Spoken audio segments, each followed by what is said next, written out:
Hi, I'm Dave Weiss. I'm here at Bob Jennings' Wing Car Emporium.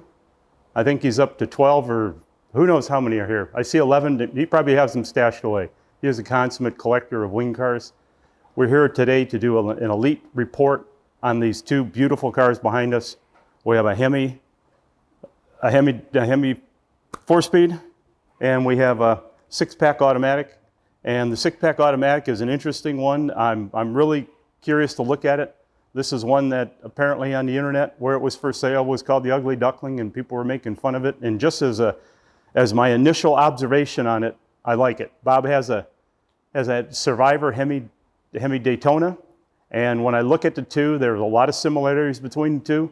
I think just on the surface, the Daytona's is nicer, but this one is pretty darn close. So why it was ever called the Ugly Duckling, I have no idea. So what we're going to do is go through, look at die lot stamp numbers, look at the body VINs, look at the federal label, compare the stampings on the engine. It will probably end up with a 60 or 70 page report. It's Bob always gets the elite reports on his vehicles. It adds to the basically future of the car, the provenance of the vehicle, and it's a well-regarded report. And the good things about my elite level reports, we can make changes in the future. It's a one-time purchase of the product. Make changes anytime you want in the future. Thank you.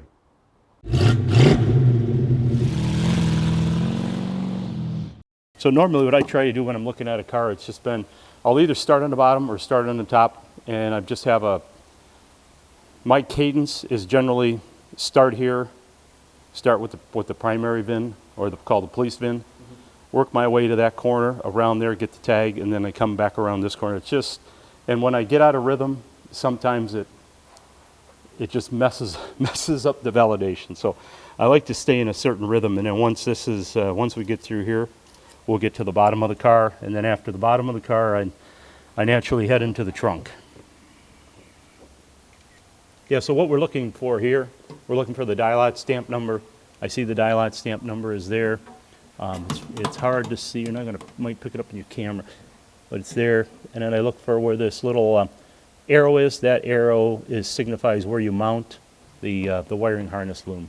So it's little details like that to see how well put together the vehicle is. And yell out if you see something big, Dave. I know the engine and tranny's not correct. Yeah, so I was wondering, we don't see the I don't see the primary VIN or the police VIN. I don't know if that is behind your behind that label.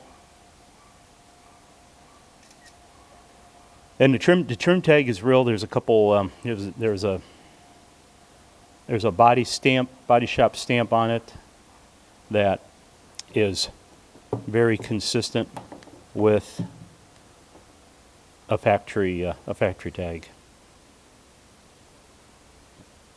And we're looking for die lot stamp numbers on the backside of the core support as well. And one of the other areas that I like to capture is, and sometimes this is filled in with paint, but there is yellow is a tough color. It's like red trim. It is right there. So what that tells me is that certainly this cowl area of this car is intact because those die lot stamp numbers match. And then the other one, you're not always able to access all of the die lot stamp numbers.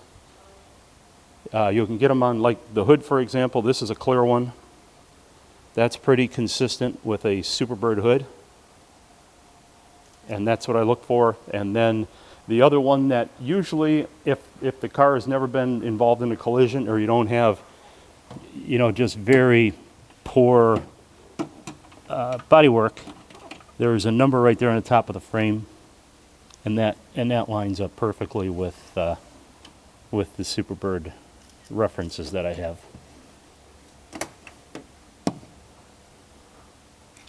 And right here, I'm just looking for general weld configuration, any defects in the metal, potentially, trying to rule out any collisions, any major repairs, and everything looks fine here. Wherever there's work done, then I start really looking closely at the die lot stamp numbers. And generally, with as experienced as I am looking at these vehicles, just by this, short walk around, it kind of sets the tone in my mind with what I'm dealing with here as a vehicle. So right now, my antenna's down. I'm not seeing anything of concern. And if it was something of a concern, we're probably going to start taking a little more aggressive look at other areas, because now I'm potentially dealing with something that is possibly misrepresented to, a seller. I find it interesting, Jason, when he's taking his pictures of the die lots and everything else, he doesn't have to add oral commentary, because he's taken so many pictures, he knows what that picture is of and where he took it. Yeah, and part of that's a good part, Bob, and part of that goes to my process. I know if I'm near the front of that car and then I see a die lot stamp number pop up, I know my normal cadence, I'm probably at this side of the car. Then after that, we'll get the car up, and then I know I'm going to be under it, so then I'll start looking for the die lot stamp numbers there. Then I usually go to the trunk, and then in my process, the very last one is I hit the interior. It's just what I've done. Jason, those carbs have a tag, little kind of triangular thing, and then at their base they have a number. I don't know, you can see the front one usually, but not the back one, if I remember. You have the tag here. Yeah. This is additional information. You'll find this number on the build sheet. You'll find this is the carb number that matches that as well. And this car, you can tell, I know by looking at it, this is an original Hemi style fastener that you only find, obviously, on Hemis. It has sort of a dog bone. That grade with a dog bone is Hemi only. I don't see it on anything else. Yeah, it's a sickness, isn't it? That's pretty cool.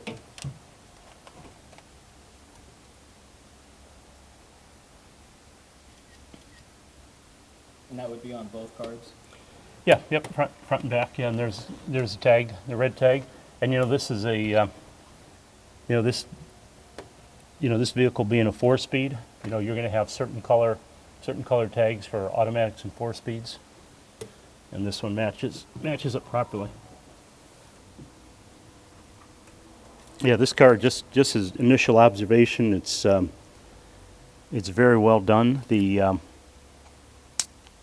the way the noses are put on by an aftermarket, sort of an aftermarket to Chrysler. They job it out, and there's areas where you don't see primer, and it's very consistent with how the vehicle would have been built properly. So somebody that knows what they're doing certainly put this together. So here we're looking at part castings that we can pick up, looking at frame die lot stamp numbers right on the bottom here.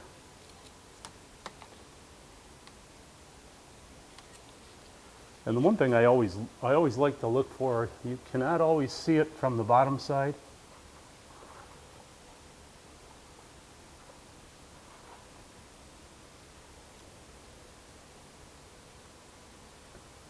But there is literally a date code stamped in the metal on the back of the floor pans, and there's also date code stamped on when you remove the fenders on the back of the inner fenders. There'll be a date code. It's the only locations that I've ever found on Superbirds a physical date code in the body. Yeah, this vehicle actually has the original. These are assembly line calipers. There's a number right there. And that's a date code that identifies it as an assembly line caliper. So this is an engine, this is a production engine. Yeah, it's a Daytona engine though. Yeah, it sure is, 400610. And we've traced it. I've even talked to a couple of the guys, that go way back. The first guy, what's his guy's name out in California? Anyway, they knew the car that the engine went into, and the car that this engine came from, 3 different guys out there said, no, it was crushed. And that's a good looking stamp on that engine as well. How many factory O2 sensors do you see? That was sarcasm, Jason. Yeah. That's the only thing I'm aware of, and I don't care. It's kind of neat. I didn't spot it yet. Did he put it in the manifold? Or No, it's on the bung there on the passenger exhaust, right past. Oh, right I see it right there. Yeah, right there. I didn't get to there yet. Yeah, that's interesting. I'm not really sure why, but okay. I mean, that's got to be tied into obviously something. He's got a gauge up under the dash. Gauges on it, yep. Yeah, air fuel mixture gauge under the dash. So what we're looking for here is a Hemi will have multiple supports inside of this torque, if you call it the torque box, and you'll also have a very similar plate on the back side, and it's in position. These are pretty typical welds that you'll see. You know, what I suspect it is that when they were configuring this, they either held it up there with their probe and tacked one, then they could let it go and start welding. But generally on most factory cars that haven't been modified, you'll see that dimple there. This is the axle 10-9 of 1969. That's when the tubes were welded, and then the 10-10-9, that's when the assembly was completed. And then this is the bill of material number for this axle. Yeah, there's some part numbers on the leaf springs. There's part numbers on the shackle plates. So what I'm looking for is those dates to make sure they all line up.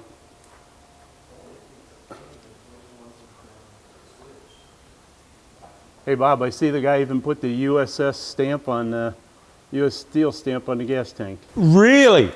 Yeah, you don't see that. And he also put the federal label on the fuel sending unit.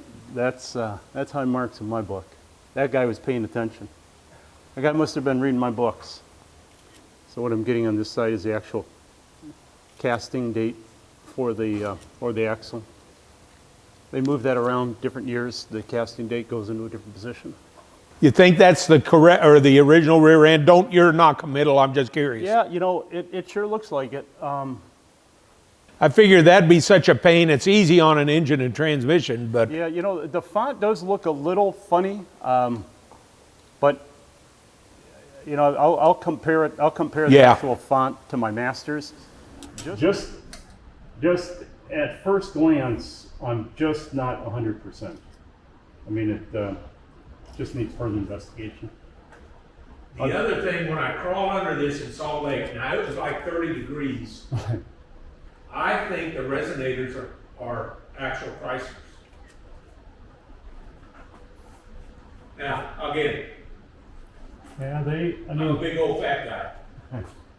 yeah, they certainly have all the markings of it. There's no doubt about it. And when I saw that, I thought, what car can I put those on? Yeah, that's a tough choice with your collection. I won't change anything. And then what I'm grabbing here, would be tough for you to get this image, but I'm grabbing there's a dial-out stamp number up in the frame, up on that support right there. Oh wow. It's really hard to make it out, but it's 47. So pretty consistent. Most of the dial-out stamp numbers on this vehicle are in the 47 range, which is proper. And there'll be another one on this side. Yeah, this is 44. If you can even get that. I don't know if the light interferes with your camera. You see it there? I think so. Now Yeah. you're 91 in.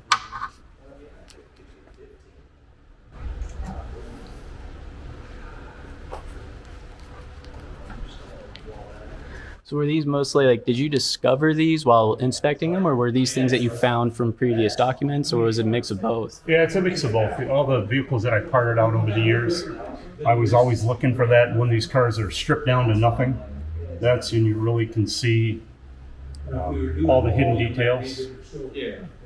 And they've all been recorded and logged and cataloged, and so it makes it very easy.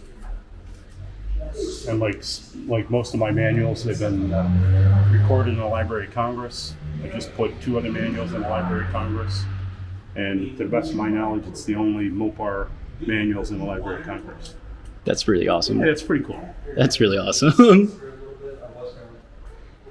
It's fun dealing with the government, getting them in there, trust me. Oh, I believe it. I'm sure it's a simple process.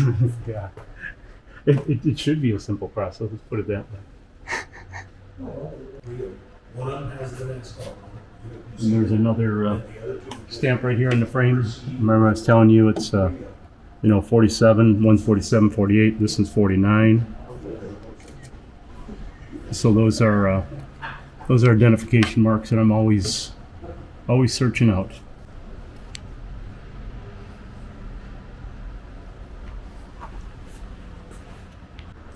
Well, Bob, both calipers are good. Good. This one's faint, but it is absolutely there. So this is a reasonably, I almost want to call it a simple review of the vehicle because it is in such good shape and there's no issues whatsoever with it that I can find. It makes this process go very smooth. If this car was, let's say it appeared to be modified or had some issues, this 2-hour, 3-hour validation could easily double or triple. Oh, wow. Just based on trying to discover, what someone has done, because it's not always apparent. Yes, you have one on this one. You have one. I just need a broadcast sheet from another area, and the way it's. Yeah, it'd be interesting to know where they all were. Well, the way I'm looking at the way it's highlighted, that probably had to do with the interior. This was on the interior side. The others, because they're the same sequence number, so the vehicles were sequenced together. This one, the vehicle was sequenced differently, because it has 170035. The others are 169982. Huh. So they're a little bit out of sequence in their respective areas. So is that in the assembly line process? Yeah. Yep. So you have, where that one is going through. Interior versus drivetrain or something? Yep. Exactly. Yep. And what I've found on lately on the Superbirds. Actually, I found it on a couple different cars, but the Superbirds, they were putting some of the sequence number of the engine on the back of the valve cover. They're putting it on the spare wheel. Okay. And they were also putting it on the top of the K-frame. And I was able to determine, what those were, and I was working with Andrew White. Yeah. He never knew what they were. I talked to Mike Mancini. He said he saw the same thing, but I think we finally patched that together. Interesting. When a vehicle's getting sequenced, because you have a wheel and tire sequencer. So what they do is, and they're usually going to find them in, 2 digits, 6923, something along those lines. So that would have been that hour. That's going to be the 69th vehicle. Wow. So what they want to do is tie that. You'll find 69 on a K-frame. They want to tie that wheel and tire to that car, to that K-frame. And the same thing on the motor. The back of the engine and a valve cover, I found 69 on there before. Where's it on the back of the engine? It's something, it's on the back, I've seen it on the passenger driver's side, but it's on the back side where nobody ever looks. I've never looked for years. Right. Now I always look at the back of the valve covers, and I find on true Hemi cars that have never been mucked with, I found the number back there. It's on the Daytona. I haven't found it on, the Daytona, it could. I found it on the Birds. I haven't found it on the Be Daytona. worth opening the hood to On the look. backside. You're the most limber guy Because, here. in many cases, what threw me is that when I see a number, because there's numbers that are on a build sheet for the engine, what that engine code is. Right here is engine 123. You would have 123 on that valve cover. Okay. But I think because, obviously, the special nature of the Hemi, they weren't building a lot of them. Right. So they wanted to make sure when that engine was brought to the, chassis line where they're dumping it in, They want to make sure they line that up with the right K-frame. That actually impresses me for Chrysler for 55 years Yeah. ago. You know, don't worry about the fenders matching up. This, Yeah. you got what you need paperwork here. Yes. Okay. I'm good. I trust there wasn't anything else. Owner's manual. Okay, so you got original owner's Yeah, manual. I got this, the owner's manual. and then just I'll- history there. I'll take the history for you. We'll put that in there.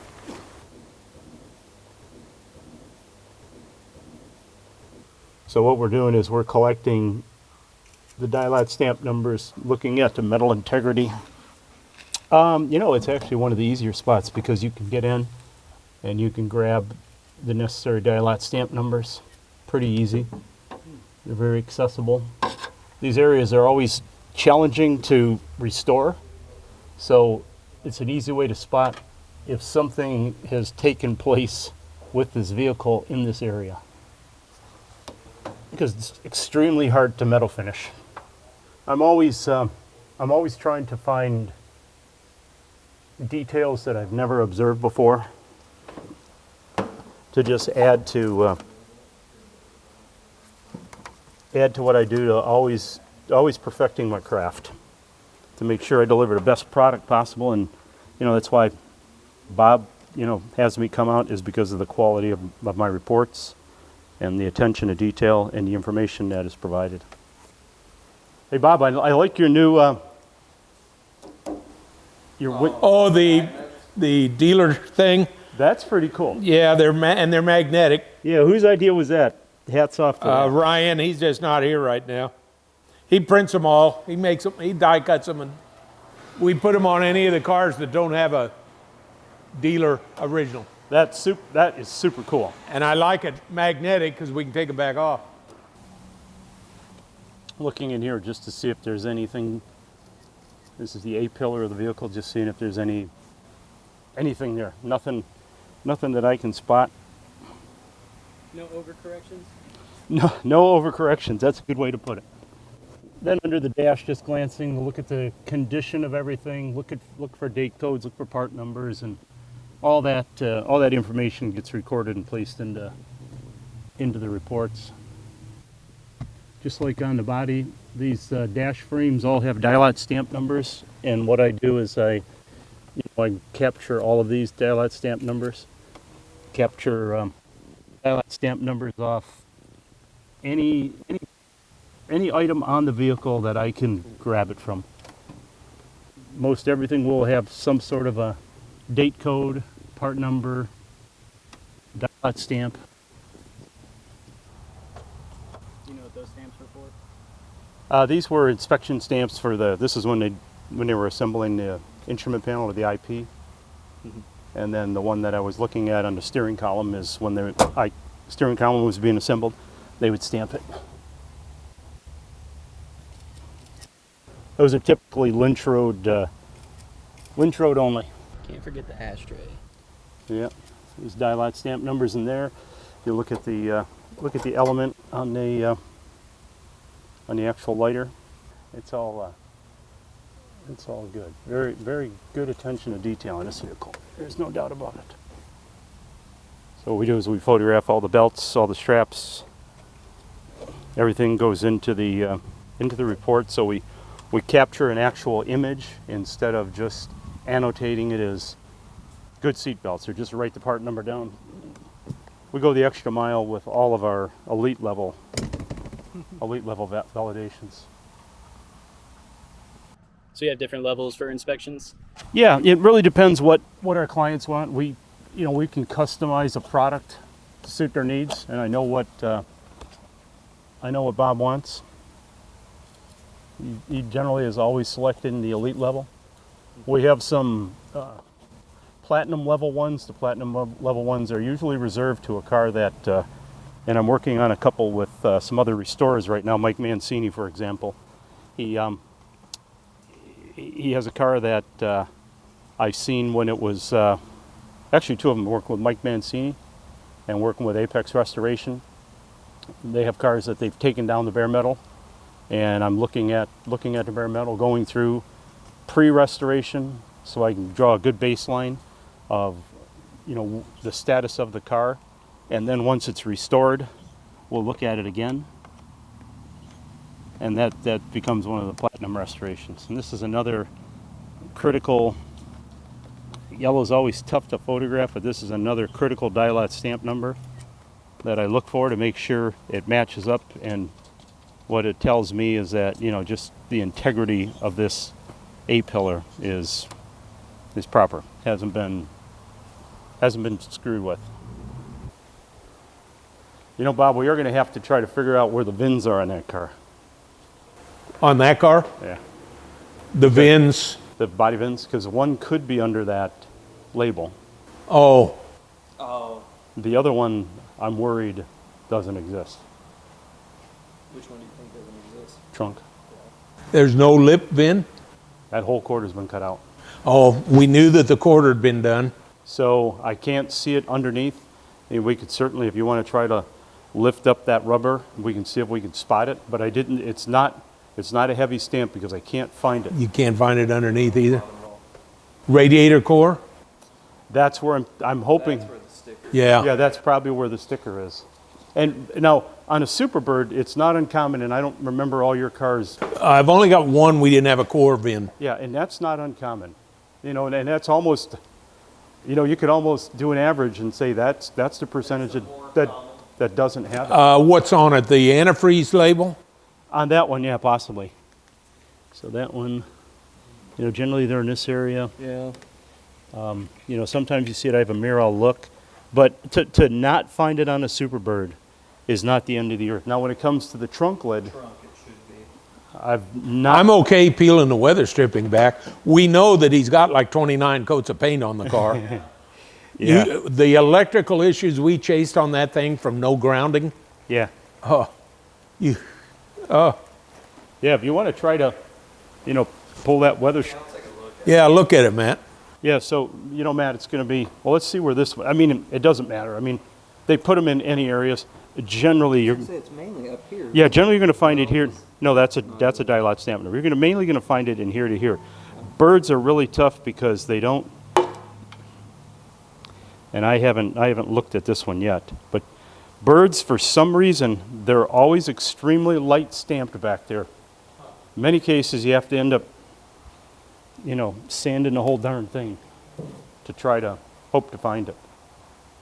That's the tough thing about Superbirds. They're very, very light in that back area, and I suspect the reason is where they're trying to place their stamping machine, just like the front, has limited access because you have that reinforcement for the wing that encroaches about a third of the way into it.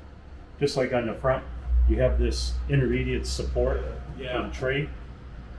I believe there was challenges trying to get that tooling in there. So if they couldn't get it, as you can imagine, they're building a car a minute. You only have so long to fool around with that before get out of the way. You want me to crawl in under there and find where it's at and let you know?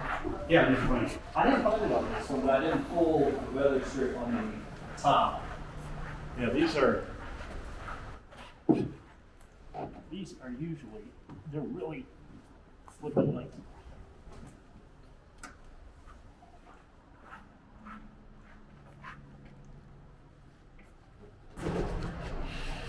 I'm not seeing it. It looks like there might be something. Might be something right through here. That is the. It looks like it's the original weather strip, based on what I'm seeing underneath. What's the indicator on that one? Well, there's these, like right here, if you can feel, there's a piece of tape, and what they did is to keep this, keep the weather strip in place because the car was transferring down the assembly line. They would add this tape until the glue set up. So these were keepers to keep it in position as it went down the assembly line. That tape's still there. It's a good sign. Yep. And often, if you on original cars, I always like looking in between the quarter panel and the trunk, and you'd be surprised what you find in here. I found strips of these adhesive patches before. Now, are there any glowing, like anything out of place that you've noticed? No, I mean there's some hardware that's been changed with incorrect hardware, and there's a couple springs here that are wrong. But all in all, the integrity of everything is intact. There's no, I mean, power steering coolers there. Even the very unique fastener that secures the battery ground in 1970. That's in place. You have the, identification tags in various locations. So it's somewhat of a no excuse car.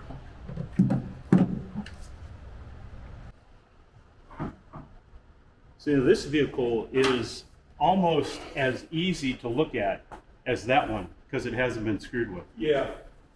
Like I say, they're real shy. Yeah, boy, they were in action on this one. That's for darn sure. This is an example of the two dimples I was mentioning earlier on the Yellow Hemi Bird.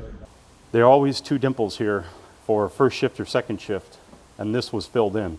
So I have a feeling that one of two things: either the dimples weren't put there, more than likely the restorer thought it was a defect in the metal, and he thought he had finished it properly. But if you look at, Bob's other cars, we can look at it later, you'll see the dimples that are there. Oh, wow. It's a typical, and they'll have it on that side as well. Do you know why they had those? Yeah, because it was identifying when the body was built, whether it was first shift or second shift. Oh, okay. As I understand, there were challenges that when the body was trying to be assembled, wasn't going together properly. If you will, the chassis and final line were blaming the body shop. So at Lynch Road, they figured out a scheme to put that to bed. So then they were blaming it on first shift, second shift. So they started identifying first shift, second shift. Some of this gunk on the get our coin and get the date code on the. Actually, might take a little wire brush to get the clean. Clean the rivets off as well on the lower control arms. Get the dates off that.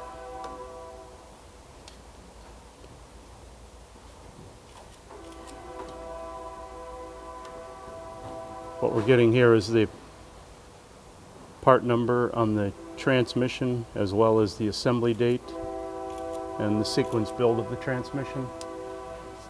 And it looks like we're going to be able to get the case casting as well. That's in plain sight.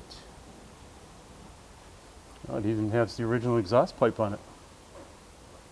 Nice. Yeah, the only thing we need to get also is right here is going to be might be able to just scrape that back. Oh, okay. Got you. Now I wonder what the hell that is. Okay, because it's right here as well.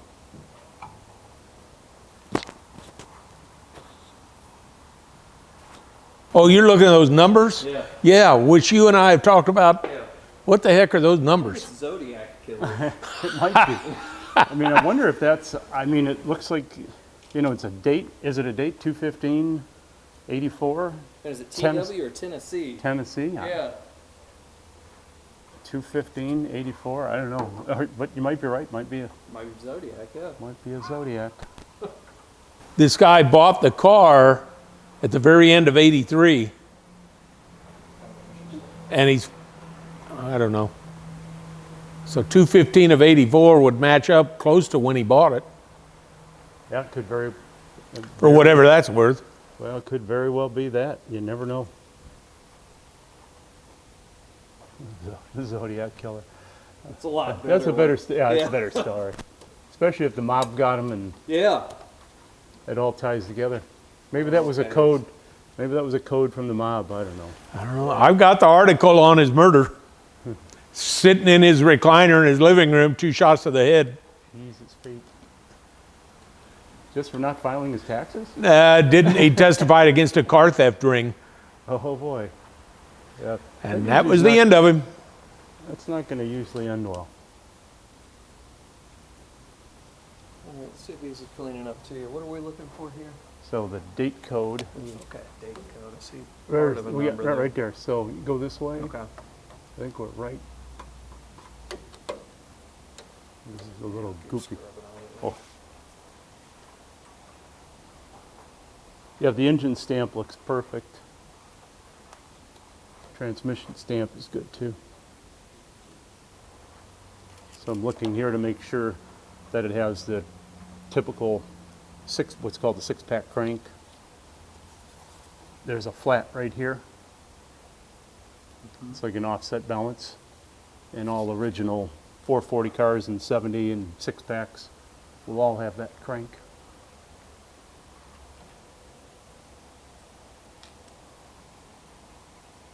You know what we should do? We should try to scrape a little bit of this casting here just to see. How many miles are on this thing? 60, I think, 59, 60. Some of that, oh, sorry. Let me just get that scraped. See if there's a casting number on there. 58. Yeah, it was probably changed. I don't see.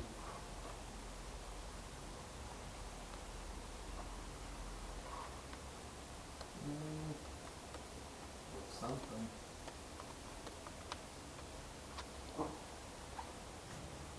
83,588. Yeah, that's a reproduction. Yeah, it's been changed. How about a little wire brush or even a brass brush just to get these calipers, see what we can see. You know, as I've said all along, that one is surprisingly, this orange one, isn't it? It's funny. Everybody looked at it as the weak link because of that paint and because the engine compartment looked ugly. Yeah, they missed it. I think I put $200 worth of parts in it. It wasn't And about 2 weeks of work just, tops. yeah. Yeah, these are the cars I like buying right here. Yeah, I mean, and I'll drive that car right now anywhere. Yeah. It's just Yeah, it's a good old solid car. a good old driver. Does it need a front end rebuild? Yeah, probably. Ball joints, guaranteed.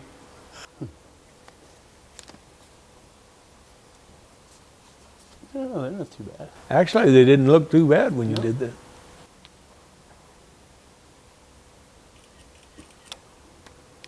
Yeah, people pass up they pass on cosmetic things, and what they don't realize, those are the ones you want. And these are the cars that typically will perform with the bit of a correction in the market. Yeah. Cars like this will perform. People are apprehensive on cars that don't have a lot of original parts on them because they're getting extremely hard to find. And people are reluctant to spend the money on getting them restored. So where was this? You found this on Facebook or something? Facebook Marketplace, which I don't do, but a guy I know texted me about it. He said, Bob, I know you were looking for an orange one. Here you go. And they were nice guys to deal with. It was a widow lady that owned it, and she just had a friend that owned a Ford dealership, a young man. Yeah, so we've got two dilemmas. I mean, we've got to really get this one and that one. That one might be a little easier because, you know, you might be able to lightly scrape it because this is just a lot of dried up gunk. Yeah. And I think if we can start, you know, just a plastic scraper or something. And, you know, Doing a favor right here. yeah, and you know what? How I do it is I usually will go an inch, skip an inch, go an inch, skip an Yeah. inch, till you pick up a number. Hopefully you can catch You know, something. catch a number here, Take catch. the old battleship routine. Yeah, good point. No, we're just gonna look underneath it, but it's interesting. This is this cord that you see in the stripping. I mean, that's an example of an original piece of weather strip. New weather strip doesn't have that cord impregnated in it. Now what we're going to do is we're going to scrape away this to unearth the confidential VIN that's back here. You got numbers. You got it. Yep, good. We How are. much do you need? All of them? Well, you know, it never hurts to get them all. Right. You're right there. So that's 7083. So you've got to go a couple more this way and then a couple that way. Says it one more this way? Yeah, maybe one more that way. We can start it and open those headlights if you want. You know, we probably will just for the heck of it. I was just going to look at the, a lot of times, I mean, that's got good vacuum. A lot of times you can do it by hand.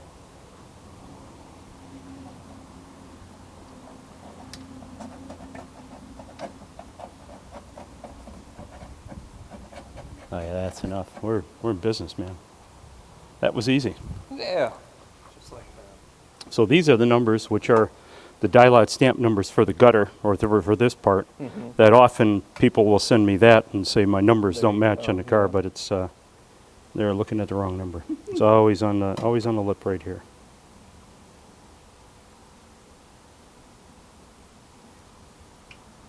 Would you say there is a number? Perfect. What's your hierarchy of importance on numbers? For Superbirds, this one. Really? Yeah. A lot. Well, really, most B bodies, because that number is very, very rarely not there. Okay. This one, it's hit or miss. Right. Need to start that up and open those headlights. Yeah, I just want to see see if they're Westinghouse or what they are, just for grins. I got a whole shelf full of them in there. Oh, I bet you do. Still in boxes, brand new. Bought a guy's whole supply. Yeah, get them while you can, man. Well, Yep. especially with all your cars.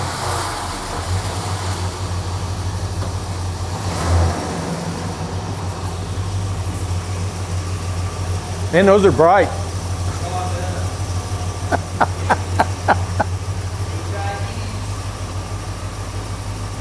One Westinghouse.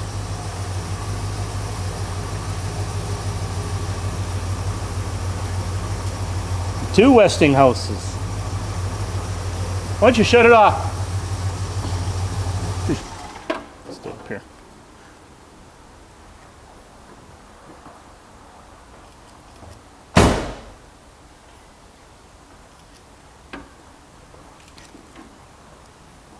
Two original Westinghouses, no doubt about it.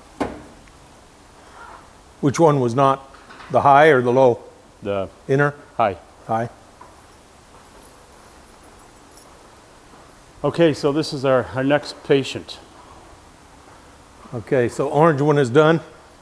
Yeah, I mean, we don't have this one, you know, didn't find it on the core support. I mean, there's some paint. I mean, this car is so original, this doesn't really concern me that much. Okay. Here, hang on 1 second. Just see there. Yeah, send me a picture of that then, Matt, because I put that in my. Of course, Dave will have that in the report. Yeah, so- you're gonna get it in the report. And you know this trim tag's an aftermarket, right? Yeah. Yeah, they also tried to pawn the window sticker off on me, but that's okay, you know. They got it from the guy and thought it was original, and it wasn't. But that's okay. Could he have so many layers of paint and Yeah, glue? see, that's the problem. And I can't see any. I got a U Really? right there. Well, I don't mind Right sanding that a in front of little my- bit. I mean, front of my that's worth finger. it on this car. Let me get my head close to it. That's an O. That's an O. You got an O? Yep. So it's going to be AO. Let's see which way we need to go. Right. I think you're probably going to have to come back. If it has to get to that, do it. It's No, More important. We've got an O. So we got good. yeah. good O just tells me it's 1970. I need more. Oh yeah, that's where we're going. So I would say, yeah, where this is right here, Yeah. that's going to come off. Okay, I'm going to remove paint from this car. You might be better to chip it as opposed to sanding it, Yeah. because what you don't want to do is, well, law enforcement taught me is once you get down to that number, do not sand. Oh, They want to see if you can chip it. chip. You might, if you get near that O and Yeah. just see if you can chip it, and if it starts to chip, you're in good shape.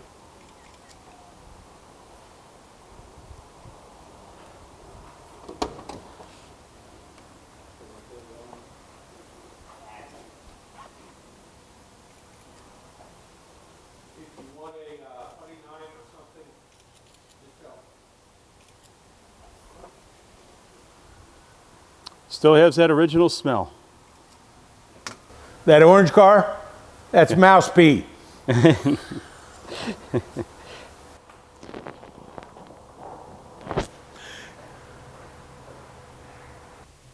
Everything looks good.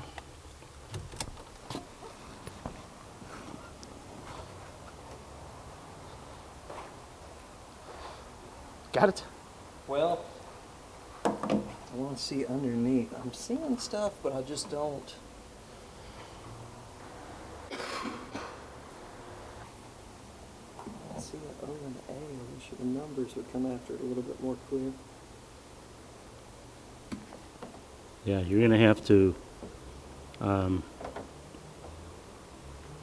scrape a little more. Should be AO. It's got to go this way.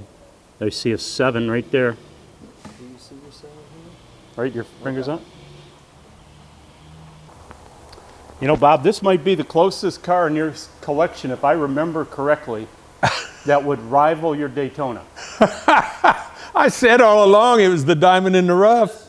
This one, yeah. This It one is right here. amazing, isn't it? How much value does the Salem lights have? Oh, that's what put it over the top. Yeah, there you go. That's like The Daytona 20%. didn't have that. That is a good point. That's more than a 4-speed right there.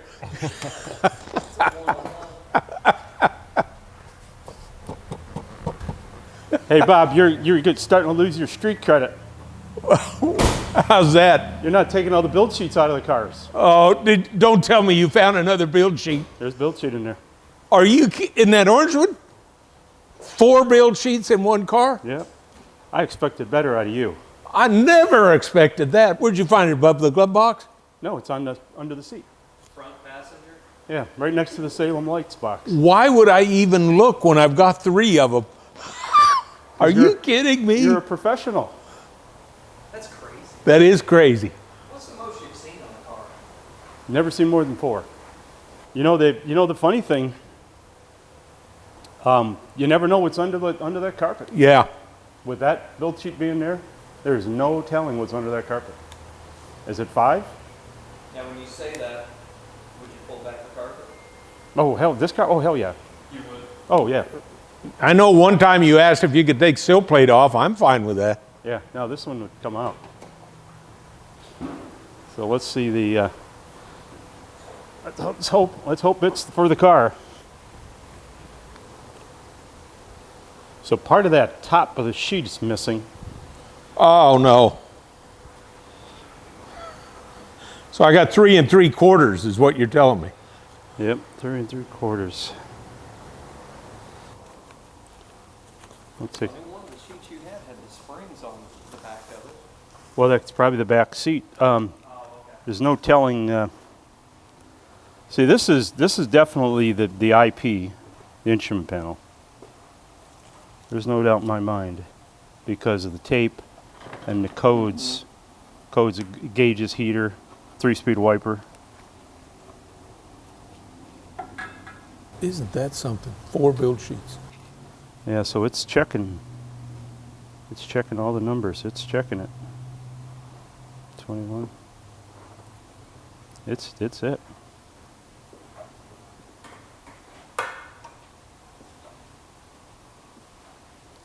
It's another build sheet for this car. I'll let you Yeah, I'll put put those that back. back. And he did find the VIN on the rail, and it Yep. matches. Excellent. So good. That's all we really needed. Nope, that's what I wanted. So, isn't it that wild? 4 build sheets. I would have expected an amateur to do that one, not a pro. Well, let's be blunt. After 3, I didn't feel like I needed to look.